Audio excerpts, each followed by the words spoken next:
It's not me on the yellow.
Let's go. It's like people have not seen a camera in their life before. Today I got dressed up and I wanted to come to the city because I haven't done this in a while. I live here and it's like, what, a 20-minute drive? But it's not a frequent thing for people that live in this city. Like, we don't just come to the city just because.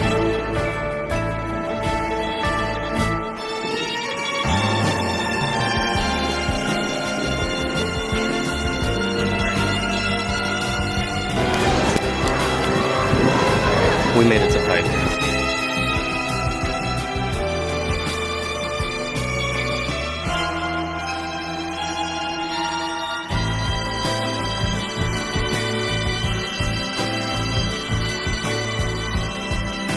I'm now reminded why I don't come to Pike.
It's on the yellow, it's not me on the yellow. I'm exhausted. The thing about Seattle people, they don't know what they want. They don't know what they want. This whole time I was downtown trying to go upstairs to the coffee shop, people were flooded. People are just in like this conglomeration. They're just running into each other. I'm like, are we going upstairs or are we not? Then I get up to the coffee shop and the line is out the door and I forget that, oh, you know, it's tourist season and it's gonna be busy. I was sweating and my ass literally wore a trench today to feel something.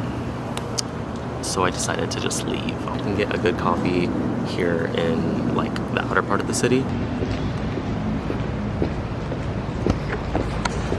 You have no idea how excited I am to see this. I need a coffee now.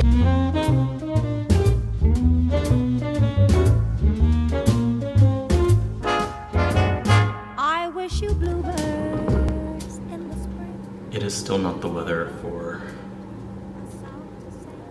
a trench coat.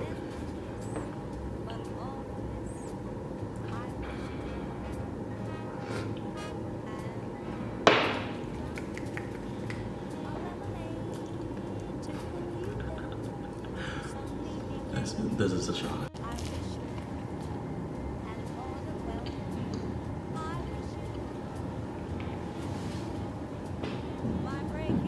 So let me tell you a little something about Seattle.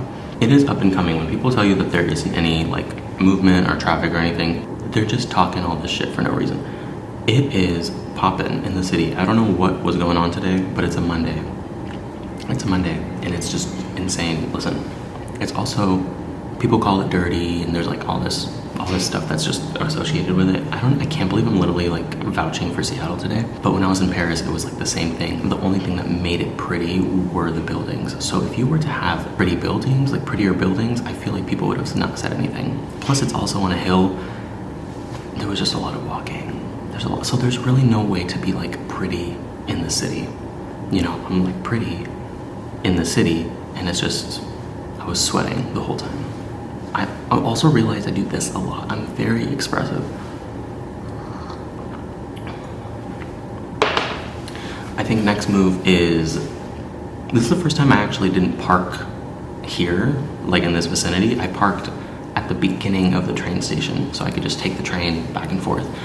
Because I want to do a little bit steps, you know, I want my steps in. I'm tired of just driving. But my next step is, my next move is the bookstore, because I need to buy some books for the summertime. I don't know what I want, but I'm just trying to add to my collection. And then there is a magazine shop right next door that I've never been into. I'd love to go and find some magazines. And lastly, I'm gonna shop and see if I can find some clothes. This is literally my ideal day. It's also because I miss Paris. I miss like a city. I miss the independence. I'm also so slow. Listen.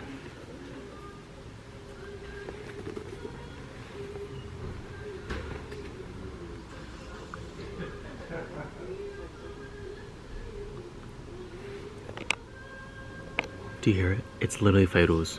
They're playing literally Fairuz. Hold on.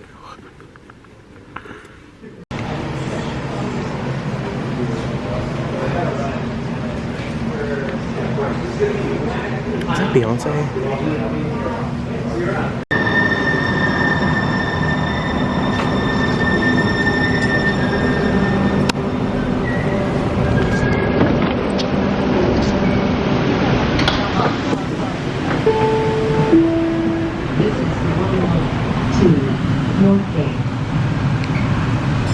I was supposed to go to, well, I did. I went into like a store to shop. My body had other plans. I was like starting to get really panicky for some reason. It happened out of nowhere, and I don't know if the coffee had set in, but I also have this thing where I think I just naturally, my breathing pattern gets so off, and then it just sends me into this like anxiety attack. So I had like a little anxiety attack, and I was just like, I could not focus. I was trying to distract myself and be like, okay, let's shop, and I couldn't. So yeah, my heart was beating really fast, and I don't know what the trigger was. Regardless, I was like, I need to, either, I had two options. I was about to run around the block because I felt like I had this energy. My fight or flight was like, go, go, go. But I think all it was like my body saying, you should take the train back home. It's time to go home. And so that's what it was. I was just tired. So I took the train home. Whenever I feel a little bit panicky, I think my immediate, like, the only thing that will de-stress me is if I head back to my room to like regroup. Anyhow, sorry for all that trauma dumping. Funny enough, yesterday I saved this like post where it had a bunch of different quotes from different books, and I was like, okay, cool, this is easier on me that I don't have to go search for books. I could just buy them. And one of them was the Journals of Sylvia Plath. Journals of Sylvia Plath. And so I bought that, and that's when all hell broke loose. I literally afterwards was just in a frenzy. But I feel better now. I think like I got myself together. Jeez. It's just scary. It's scary because your body, like my heart. Oh, more side note. I think I wasn't able to really like tell you guys this because it was just raining, too many people, a lot of shit was happening in the city. But yeah, so Seattleites don't know what the fuck they want. They just stand there, and I'm like, I get that it's raining and you don't know where to. I was just like, where are you going? People in Seattle would literally have horrible time in New York because people in New York know where they need to go. Myself, I'm like, I know where I'm going. I gotta go. Here, they're just, maybe it's because they're tourists. A lot of them are tourists. They're just like looking around, and they're like, one guy, oh my gosh. This one family was taking up this one family took up their little what do they call it? Stroller. They took up their stroller on the stairs. I don't think they realized there was an elevator. And I was looking, and then the guy next to me was this old man with his guy friends, and he was making a joke, and he was just like, "Is this where the showgirls are?" And I literally look at him, and I just pass him, and I'm like, I'm so over this. This is not the place to make jokes, sir. So it's just very like old white man talk. I was just like, I need my coffee. And then I get up there and it's just busy and there's a line out the door. So, but I am glad that I did do a little excursion down to the city, reminded myself why I don't go, and then head back up north. One thing about me, you should not market or advertise anything to me that has to do with shoes, because if it's shoes, I will buy it. I will buy it. These are Mary Jane's. One sec, you guys. These are Tom Brown Mary Janes for men's. I'm so close to buying them, but they're still like on their this is like a new shoe. It's $850. What am I doing? I could fly to Paris for that. I could go back to the European continent. So for now, it's just in my bag. Oh, the other thing, how rude of Burberry to make a shoe like this. How did they know? And then on top of that, the details. Do you see the blue cushion inside the loafer and the blue accent on the sole of the shoe? You sold me, sir. And this one's $1,200. This is where I wish I participated in schemes or